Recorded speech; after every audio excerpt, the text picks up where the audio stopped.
You will have a moment of greatness. This moment of greatness may last a second, a minute, or if you're lucky, a full hour. You will know when this happens. Some of you have already had such a moment. Some of you are still waiting. I have had not one, not two, but 3 moments of greatness, and they happened to me while I was in the Army. I had graduated Boston University and was classified 1A by the Army, which meant that I would likely be drafted and serve in the Army for 2 long years. Rather than face this unwanted possibility, I enlisted in the National Guard, where I would serve for 6 quick months and then attend weekly National Guard meetings back home.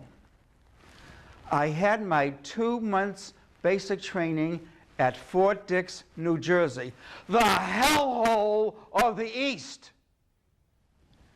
Every morning, we would line up in front of the mess hall for chow. There was one major obstacle preventing me from entering the mess hall: the dreaded pull-up bar. 2 vertical poles, 5 feet apart, rising 7 feet straight up into the air, connected by a cold, unfriendly horizontal bar on top. One pull-up consisted of defying gravity and jumping up into the air and grabbing the horizontal pole above our heads, then slowly raising our bodies up until our chin was higher than the horizontal bar. Then, stretching every muscle, slowly lowering our bodies, hands always clasping the horizontal bar, feet never touching the ground. The person in charge was First Sergeant Cecil, a powerful man with a body shaped like a V. Cohen, give me 5.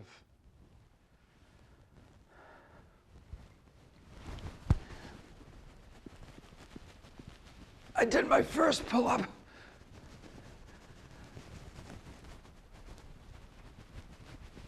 Second. Third. All I could do were 2 1/2 pull-ups. I was sent back to the end of the line with the other rejects to once again wait my turn to attempt the impossible.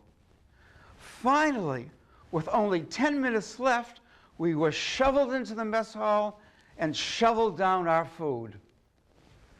I got tired of this daily harassment and embarrassment and decided to do something about it. There was a pull-up bar by my barrack. Every night, I practiced vigorously. The last day of basic training, it was my turn at the pull-up bar. Cohen, give me 5.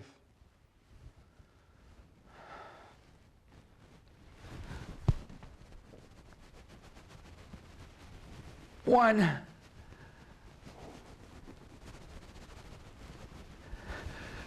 2.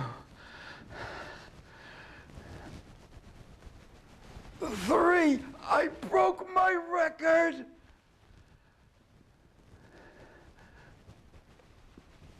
4. 5. I did it. I did my 5 pull-ups. This was my first moment of greatness. I had reclaimed my dignity. After basic training, I was transferred to Fort Chaffee, Arkansas, the hellhole of the South. I'll never forget my day at the grenade range, where we practiced throwing live grenades into a ditch. We would be lined up 15 feet apart. When it was my turn, I was handed a grenade. To activate the grenade, you had to pull out a pin from the grenade and then count to 5. On 6, throw the grenade towards the ditch, then hit the ground, hands covering your head. 7, 8, 9, 10. Before entering the grenade range, we were given very specific instructions by the company commander. Listen up, troopers. The hand grenade is a very dangerous weapon used to kill and maim the enemy. If after pulling the pin from the grenade, which activates the grenade, you should accidentally drop the grenade on the ground by your feet, I want you to yell as loud as you can, "Grenade!" Then pounce on the grenade, stomach covering this ready-to-explode weapon. Of course, when the grenade explodes, you will die instantly, but save the lives of your buddies.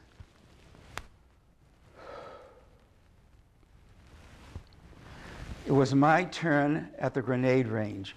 I was handed a grenade, and I pulled out the pin to activate the grenade. 1, 2, 3, 4, 5, 6. The grenade stuck to my hand and fingers. I shook my hand violently, and the grenade fell on the ground by my feet. If this were to happen, what was I supposed to shout? I can't hear you. Grenade! I pounced on the grenade, stomach covering this ready-to-explode weapon. 7, 8, 9, 10, 11, 12, 13. Nothing happened. The grenade did not explode. I was still alive. I looked up and saw the other soldiers huddled around me, clapping and cheering me. I was hoisted up and carried off on the shoulders of the soldiers as their hero. This was my second moment of greatness. I had surprised myself. I had passed the test of courage. I was willing to sacrifice my life for the safety of my buddies. 7 weeks later, I had a weekend pass. I rented an old jalopy and drove down to Dallas. I read in the newspaper they were having a prestigious table tennis tournament at nearby Fort Worth called the Southern United States Open.